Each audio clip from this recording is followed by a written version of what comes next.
saw me one day. He lived down there in Plymouth. He watched it. So he decided he was going to follow me. And he followed me up to here.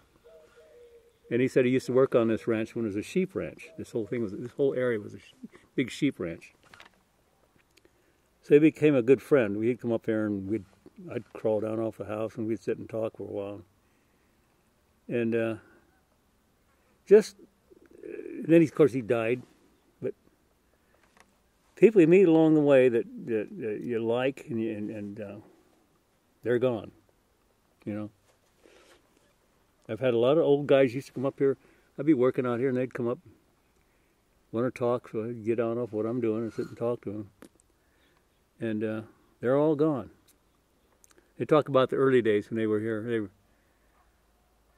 This whole piece in here was 1,000 acres or something. It was all big sheep ranch at one time. So explain to me again how you bought this place, sold it, and then came back and bought it again. So. Well, when I was building a frontier town down in Scotts Valley near Santa Cruz. And on our weekends, we'd come up through this country and took a liking. We'd come up 49 and drive up and down 49 and look at different places. And then when I finished the job, we had our ranch down in Fallbrook, San Diego County. And I said, one day I said, boy, this town's starting to grow. If they get a signal light in town, we're going to sell the place and get out of here. Well, they got their signal light. So we come up, Marie and I took a kind of an extended trip up 49 looking for the right place. We come up to Jackson and talked to a realtor there, and she said there's a place above Fiddletown, but she said you wouldn't want that place. And Marie said, well, let's show it to us. She brought us up here. Of course, it was a spring day, and there were purple lupins, and there's all cattle all over the place, and purple lupins sticking up through tall green grass up here. A perfect day. And we looked at it and walked around and went down into Fiddletown, and there was a general store was still open, and the saloon was still open, and there was a pickup truck with a horse trailer parked, and a dog asleep on the yellow line in the middle of the street. And I said, boy, this is where I want to live. Well, we came up again and talked to the realtor, and we said we'd like to go take a look at it again. And we come out and looked at it. Ray and I said, this is a good place. We'd like to buy this place. And so we had $13,000 in the bank. And he was asking, he wanted, at that time it was 24, we've added since then, but there were 24 acres, and he wanted $24,000 for the land. But we had $13,000, and that's all we had, so we offered it, and the realtor said, oh, he'll never take that. So I said, Marie said, well, you got to make the offer, because it's a legitimate offer. So she did. And we called him. He said, come on, meet me down in Jackson this evening we'll have a lunch out, and I'll give you my decision. So we went down and had supper with him and had small talk. And pretty soon he said, well, about that property, he said, I want you kids to have that. He said, I'll sell it to you for the $13,000. And of course the realtor was absolutely amazed, and we were too, actually. But as we made the sale, and a couple of years later, after we had built the house, we were talking to somebody that knew the story about him. Well, in the meantime, we had set out there where the windmill is, and prayed about the place, and this person said, you don't know the story. He said, well, what's the rest of the story on it? He said, well, he needed exactly $13,000 that day, or lose option on a piece of land. He wanted even more. That's why he took the $13,000. And so timing is everything. It is. Everything. I'm sorry, in life, luck and timing do play a factor. Yeah. Oh, yeah. So, of course, since then we've added a lot more to it, but I wouldn't live anywhere else at this point. I mean, I've lived a lot of places, but this is the place. We went across the United States in a wagon and gone a year, 6 months on the train. Then we went to Arizona, worked on a ranch. Gone a year and came back here and I said, this is where we want to be. And it's a good place to live. Good altitude to live at. We get a little snow once in a while. It's pretty for about 2 days and it's gone. Yeah. And the thing I love is like right now, this breeze constantly flowing over. Yeah. None of these trees were even here. These pine trees were not even here when they came in. They all came up. All these pine trees around here close came up in 1975. They were little bitty scrub trees about that tall. When we left the place and came back, and they were a little taller. I had sung up here on the stage, and I sung a love song to Marie, and I always finished the show with singing her a love song. We've been married for, what, I guess 67 years now, and I always like to finish the show with a love song. So the way the stage lights were shining up in my eyes, I could only see reflections of people's teeth and their glasses and sometimes their eyes. So I was singing this love song, and I thought Marie was sitting down there in the front, and I was looking at her and singing away, and I kept looking at her and smiling at her. And when I finished the song, the lights came on, and there was an old guy with a beard I was singing to all that time.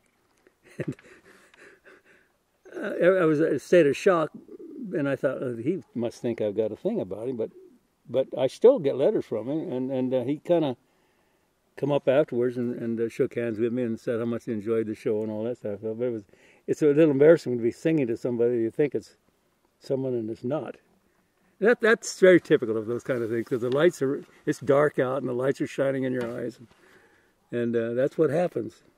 But it's fun. It makes it more fun that way. Gives me a good story to tell anyway. You know, I wish I could, just off the top of my head, remember all these old songs, but I don't have that good of a memory.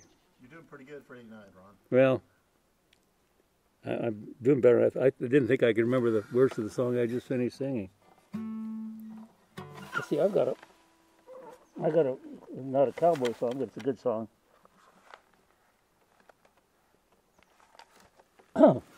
Blue Eyes Crying in the Rain. In the twilight glow I see her, blue eyes crying in the rain. As we kissed goodbye and parted, I knew we'd never meet again. Love is like a dying ember, only memories remain. In the ages I'll remember, blue eyes crying in the rain, blue eyes crying in the rain.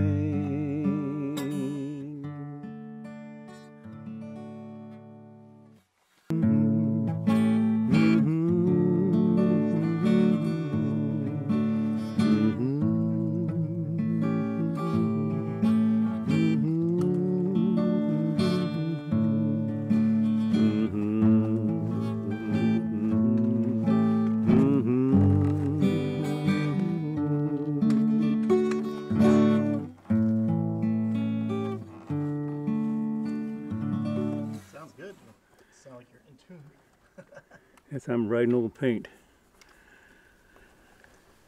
So I know you told me, but how long did it take to build all this? Well, we were here 3 years before we sold it.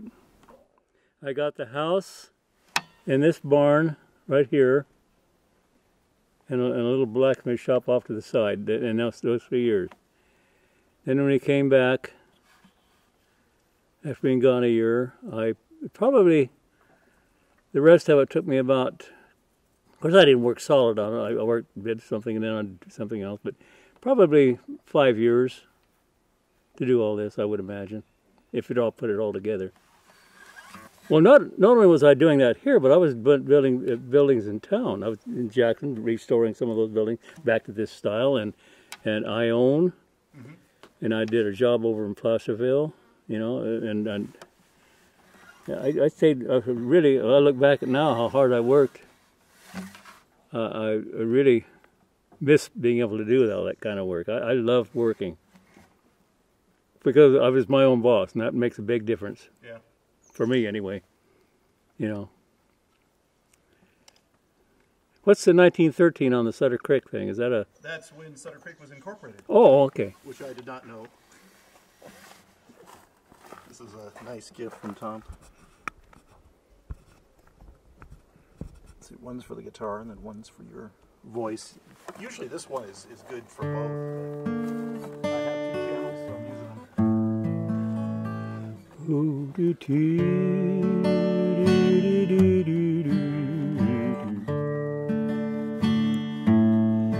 Da da da da dee dee dee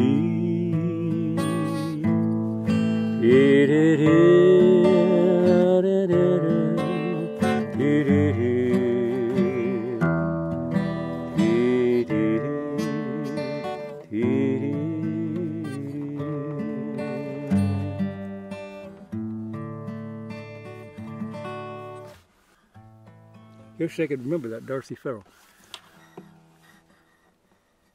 Where the walker runs through. The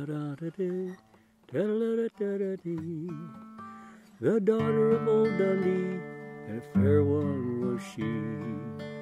A fairer rose never bloomed on the range. She did. I can't remember it. Been too long, and I don't have it in this book. She was courted by a young Vandermeer. Oh, yeah. And she was courted by young Vandermeer. that was I hear.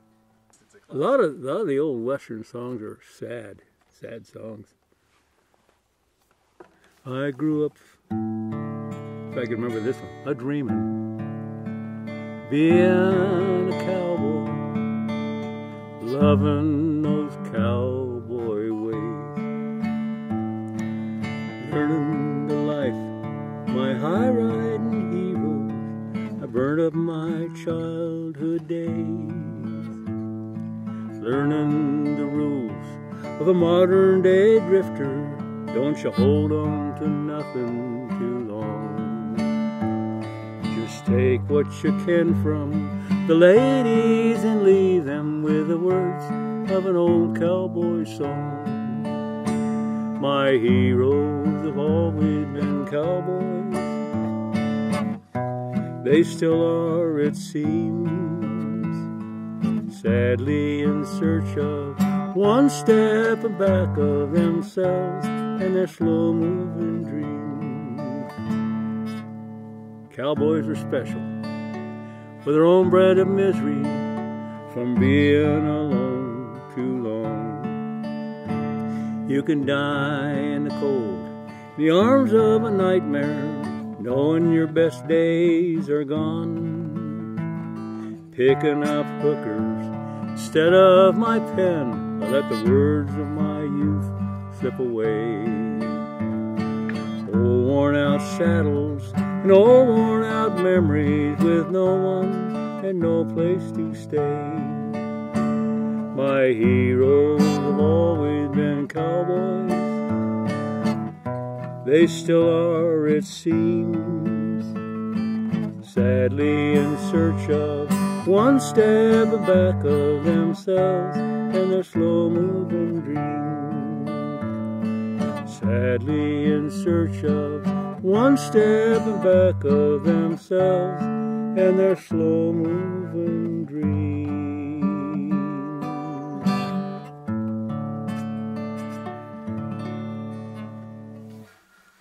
A lot of times growing up, they always had what they called country western music, and there's such a difference between country and western. So I usually sing a song that it's country, and it's a song that fit into the country genre pretty well. It's a song called Detroit City. Last night I went to sleep in Detroit City, and I dreamed about those cotton fields and home. I dreamed about my mother, dear old papa, sister, and brother. And I dreamed about that girl who'd been waiting for so long. I wanna go home. I wanna go home. Oh, how I want to go home. Home folks think I'm big in Detroit City. By the letters that I write, they think I'm fine. But by day, I make the cars, and by night I make the bars. If only they could read between the lines. 'Cause you know, I rode a freight train north to Detroit City. And after all these years, I find I've just been wasting my time. So I think I'll take my foolish pride, put it on a southbound freight and ride, and go on back to loved ones that are waiting far behind. I wanna go home. I wanna go home. Oh, how I want to go home. Oh, how I want to go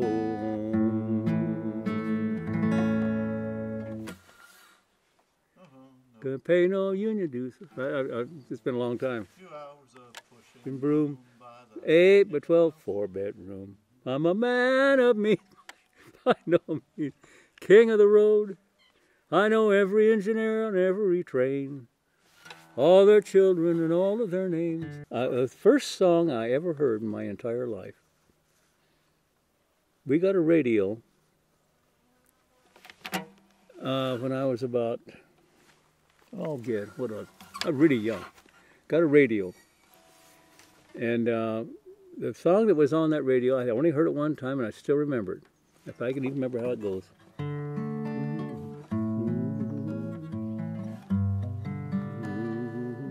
There's an old spinning wheel in the parlor, spinning dreams of the long, long ago. And it dreams of an old-fashioned garden, of an old-fashioned girl and her beau. Sometimes I can hear it in the twilight, at the organ softly playing Old Black Joe. There's an old spinning wheel in the parlor, spinning dreams of the long, long ago. That was kind of a song that was popular. I heard it. I think I just heard it that one time. For some reason, I remember the song. That's been over 80 years ago. I heard that song one time, and then the next time I heard it when it was on the wagon train going across the United States in 1976. Somebody was singing it off on the microphone off in the distance. We were putting our wagon, getting our team put away, and I could hear that song. And that's a song that brings back all sorts of memories and all sorts of the way I felt when I heard it. And it still makes me feel it. When I hear that song, I still have that same identical feeling I had when I was a kid. Something about, there's this theory that we've been here before, and I didn't used to believe it, but boy, sometimes I wonder if we have been here before, because it brings back things that I know I didn't do, but it brings back memories of another time. 1830s, 1840s, somewhere in there. And that song. And there's a picture in one of my books of an old town. And when I look at that picture, it brings, I can smell how it smelt that day. I can feel how it felt to be looking out of a window into this little old town. And it's like I was there. And it's a funny thing, a picture, not very many pictures do that, but that picture, for some reason, brings back a memory that I know I wasn't there, but I feel like I was there. I don't know how that works, but I knew when I was a little kid. We moved up to Oregon when I was 4 years old, 1935, up onto my grandpa's homestead. And I knew at that point that the country life was what I wanted. I didn't want to live any other way. And I've lived that way all my life. And I knew, I knew right early what I wanted to do.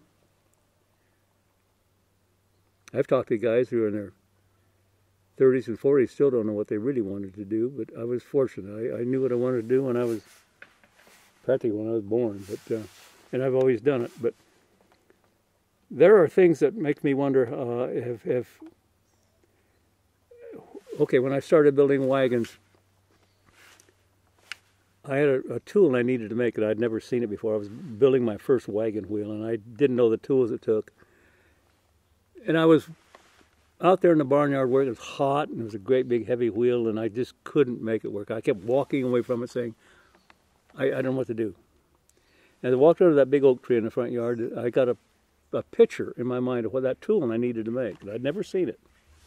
Went out in the blacksmith shop, made the tool, and put the wheel together with it. And several months later, I was going through some books on wagon building, and there that tool was. It was a book I got from the library. Okay. Do we get memory through our genes? We get a lot of things through our genes. Do we get memory? Or have I been here before? Or somebody in my family been a blacksmith? Those are the kind of questions I like to think about, Because the kind of work I've done, it required, I didn't have anybody to show me how to build a wagon wheel. I just had to do it. And so when those kind of things, I go to bed at night and I could see things that I could figure out how to make something that I didn't know how to make, but I could see how to make it in that twilight zone between being awake and being asleep. And so those are the kind of things that when you work for yourself and you run into these kind of things, you wonder, what's it all? What is it all? Where does it start? You're here one time and you're gone, or you keep coming back. What happens? And I know you don't have the answer to that one. Actually, I do. Oh, you do? Well, I told a preacher, it made him really upset one day, less than a year ago, because I lead the music at church, and we were talking. I said, I think good music is every bit as important as a sermon. Well, you don't say that to a preacher. Yeah. Oh, he got upset with me. But I do. I think music, if music can't touch you, I don't think anything can. Yeah. I really think that there's something about music that if whatever kind of music it is, it touches you. With me, it's pretty slow, kind of pretty music. Good harmony. Well, I think it's important to be able to have music in your life. I know it's absolutely important, because I have music going on in my head all the time. I came downstairs the other day in the morning, and I was singing a song. And Marie came out of the bedroom. She was singing the same song. She didn't hear me because I was kind of quiet, but we both had that same song in our head for some reason, and that was kind of a neat experience.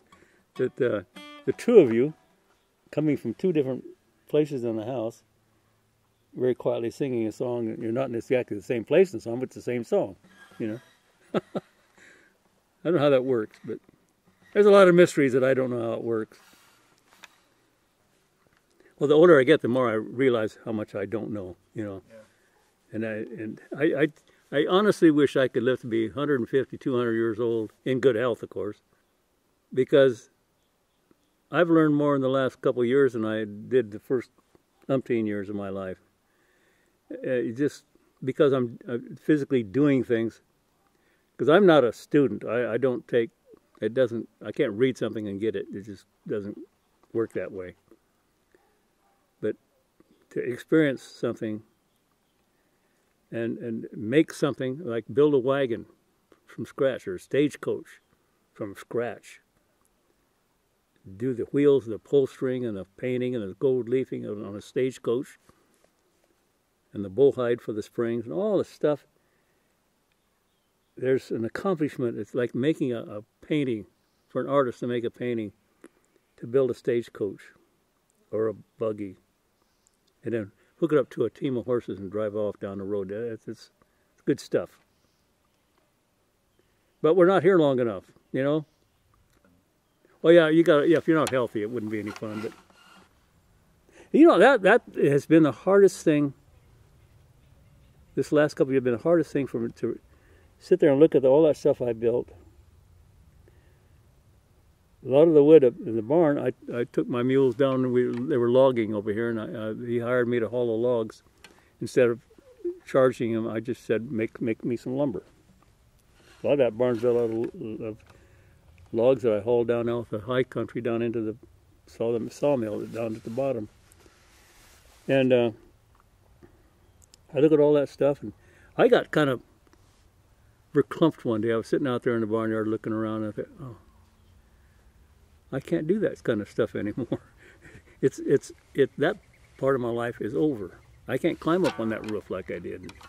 Take the chances. When you build a roof that's 45 degrees angle and work on it, you such a chance of slipping and falling.